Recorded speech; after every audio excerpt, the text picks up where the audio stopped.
Oh, so we want to talk about mothers. Shots. Turki Alalshikh, he's taking some shots, y'all.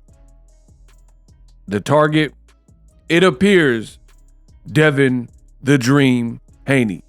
That's right. Devin Haney is the latest target in a subliminal fashion. In this video right here, I'm going to break down everything I know, why I believe that Turki is taking shots, taking a stand, and he's letting it be known. Well, let it be known then. East Coast ain't got love for boxing ego? We know where we at? Well, let it be known then. So, should be a good video. You dig?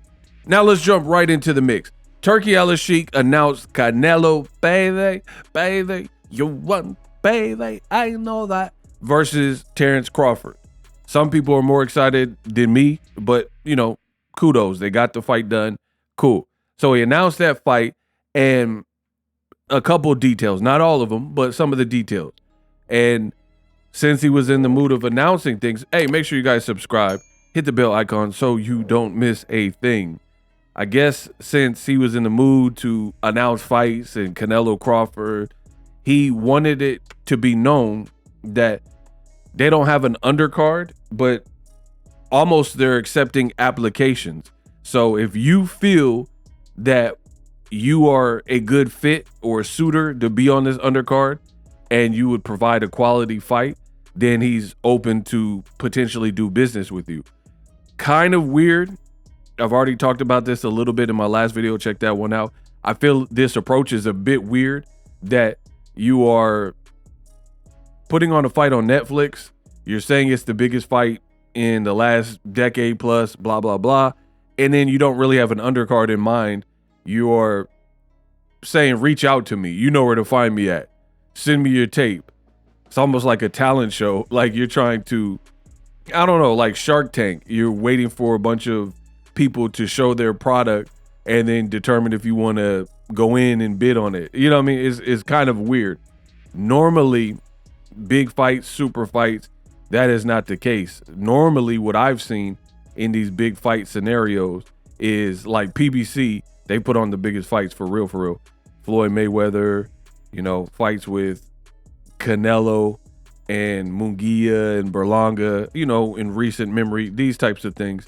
And they just know what they want to do. And they have an undercard in mind. They'll put it together, announce everything at the same time. So a bit weary about how this is rolled out. Some date changes, some promoter changes, then back to Dana White, and location was up in air. They announced this Canelo Crawford fight, but they haven't really released the venue, which means they haven't finalized it because there's no other reason to not speak on the venue.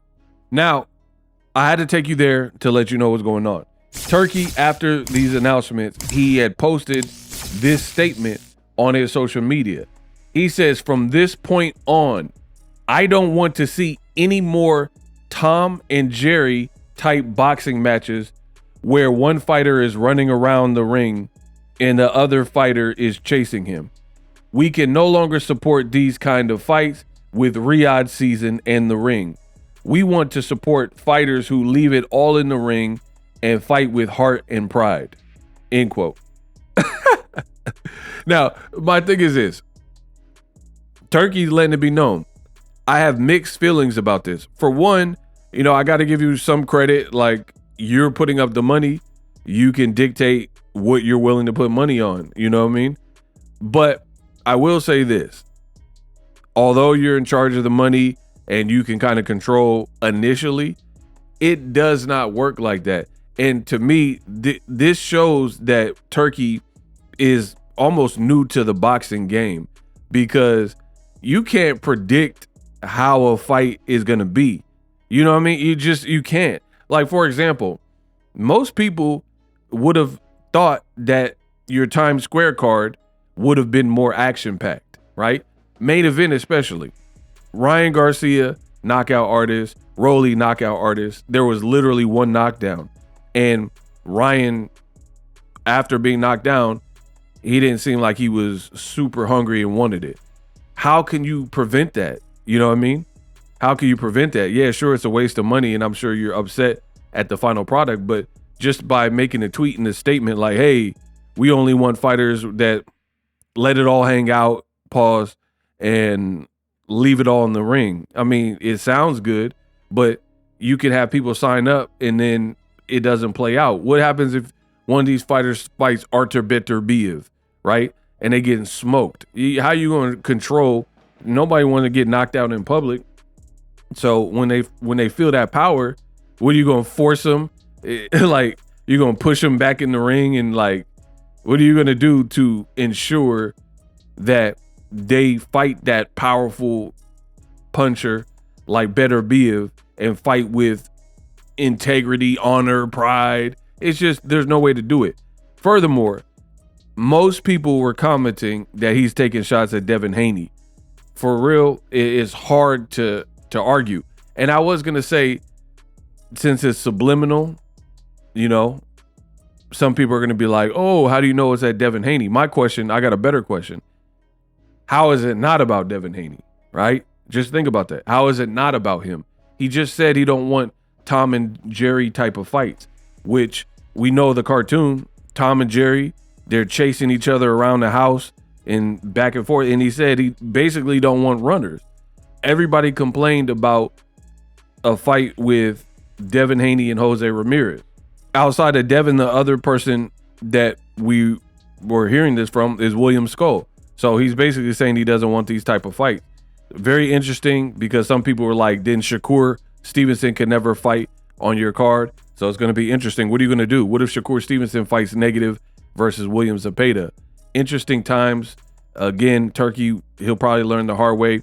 You can't play God and manipulate boxing. I mean, you can advise people, hey, don't run around and this and that. What are you going to do? Hold their money up and you have a contract? So it's going to be interesting to see how this plays out. You know, William Skull, he's the other person that came to mind where he was moving a lot. Devin Haney, and some people have complained about Shakur Stevenson. So it is what it is. Again, I don't see how you prevent something like that. That's like a store can have signs that say no shoplifting, do not carry merchandise into the bathrooms. You can put that all day, but guess what? You're going to have criminals and shoplifters who they go there with the intentions of stealing. So they're going to go into the fitting rooms, the dressing rooms, the bathrooms, and they're going to have merchandise in their pants or whatever, their jacket, their trench coat, whatever they wore, right? So reality of it. So interesting move by Turki, to say the least. I don't know how you police something like that. Like Victor Ortiz, Marcos Maidana, classic fight of a fighter quitting, right? On paper for HBO, that probably looked like a banger. And while they were fighting, it was. Maidana got hurt, Ortiz got hurt. How do you prevent a person from not running or not quitting? It's just, I don't know of a way. So you have to either do better matchmaking or something, but you can't just put out a tweet and then that's that. I mean, the only other thing I could think of is some kind of way compromise people's money, but then that would probably be illegal if you say, hey, I'm going to pay you 1.5 million, and then you say, never mind, I don't like how you fought. Let me know what you guys think. Definitely seems like a Devin diss.